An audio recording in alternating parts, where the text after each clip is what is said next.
This is Pro Series Off Topic.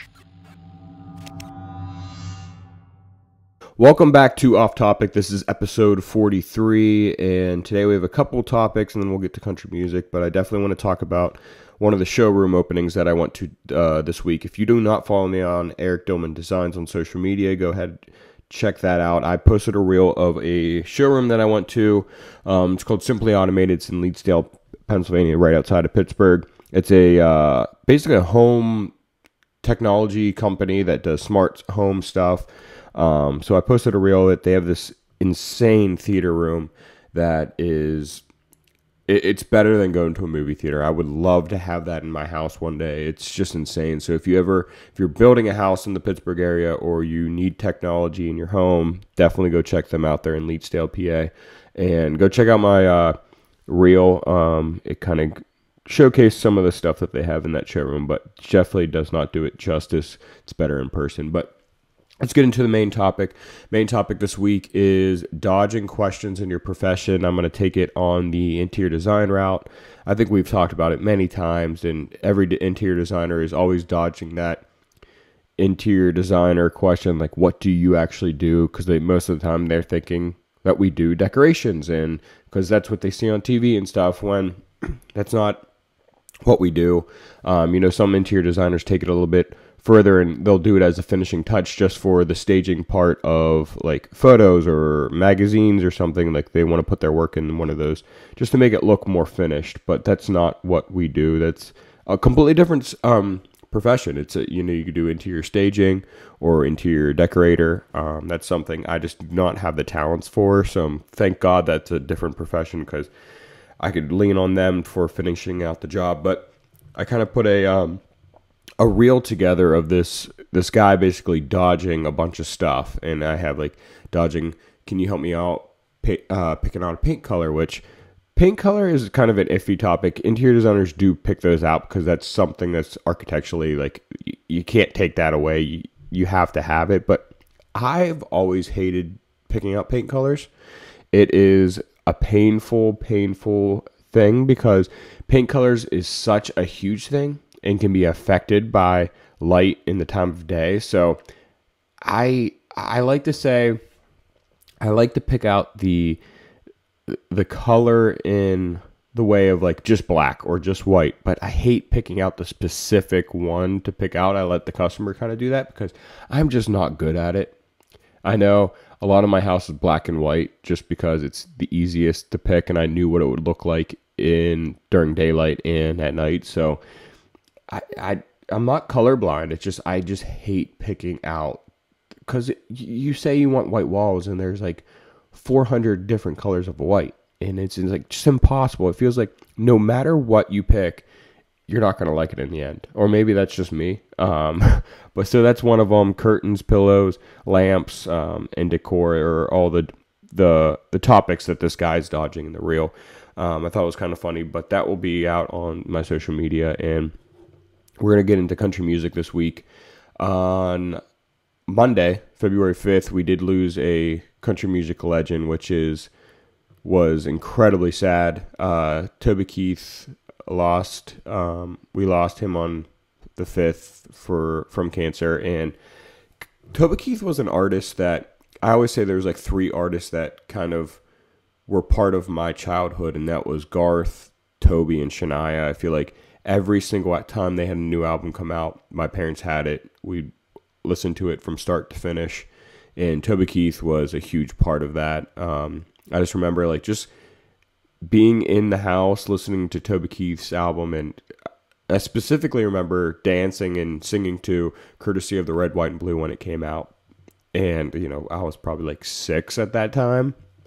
And he was just a great artist. His songs were amazing, patriotic. And if you don't listen to Bobby Bones, he kind of dedicated his whole episode on the 6th about Toby Keith. And he had a lot of callers come in or call in about just experiences they had with Toby, and it was kind of cool to hear from a lot of military people, because if you don't know, Toby he did like over 300 UFO tours, and he just really idolized the military, and did a lot for them, and it was cool to hear from these veterans talking about their experience with him and some amazing stories. And if you want to go listen to those, Bobby puts all his podcasts on, or all his episodes into a podcast form, so go search for it. And it was on February 6th, so just listen to the full show. It was just really cool to hear that. And all week this week, I've been listening to Toby, and he just didn't miss with any music. It was just such a hard thing to hear, and it just doesn't seem real, but he will forever be an icon in the country music landscape, and his music was amazing. But let's get into new music this week. We're ramping up through the year, and we're getting more and more good new music. And the first one I want to talk about is Kacey Musgraves announced her album this week, Deeper Well. It's coming out, I think she said, in March, and she came out with the first song called Deeper Well. Really cool song. I've always loved Kacey Musgraves. Her music is a lot. It's funny that her album's called Deeper Well and the song's called Deeper Well, because I always thought her music was very deep and very unapologetic type of deal. Like, she has a lot of songs that she just doesn't care what people think. But go check that out. It's not a upbeat song. It's kind of slow, but it's very meaningful. So check that out. Another one, Nate Smith, coming off of his number one song, World on Fire, came out with another single, and I think this is going to become an EP later on in the spring. But Bulletproof, he's been kind of teasing on social media, on mainly TikTok, and that's kind of how he kind of got started. He was teasing Whiskey on Me years ago, and that's kind of how that song kind of got popular. But check that out. That's a good one. Purple Irises is a new song from Gwen and Blake. Gwen Stefani and Blake Shelton. I should have said the last names. Great song. Gwen Stefani actually wrote this song. It's really cool. Yeah, go check it out. It is a pop song, so it is Gwen's song. But it definitely is. I think it's going to be played on country radio just because it's kind of like a borderliner of what genre it could be in. But yeah, go check that one out. Scotty McCreery came out with another single, Love Like This, about his son. Great song. And I think there's a video that I still need to go check out. But Parker McCollum came out with a cover of John Mayer's song, Perfectly Lonely. Great song. And Hardy came out with, or announced that he's a Rockstar album. I think we talked about that last week. But he came out with the first single off of it called Rockstar. Pretty good. I think he is just testing out all his passion projects right now, and it's really working. I think a lot of people are liking it, and there's not a lot of people in the rock field right now that's really popping off, so it's kind of cool that he's kind of doing that. The cover of the Rockstar single, and I think it's going to be the album, is just him dressed up as different, like Kiss and Freddie Mercury and all these different icons in the rock world. It's pretty cool. And then Logan Crosby came out with another song.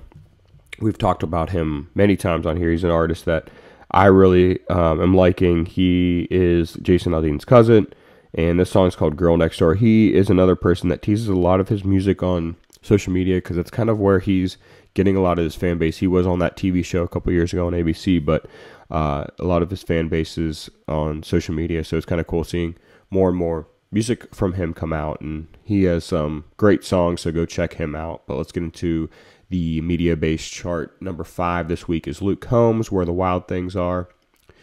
Number 4, Cody Johnson, The Painter. Number 3, again this week, Warren Zyder with Pretty Little Poison. Number 2 this week, again, Nate Smith with World on Fire.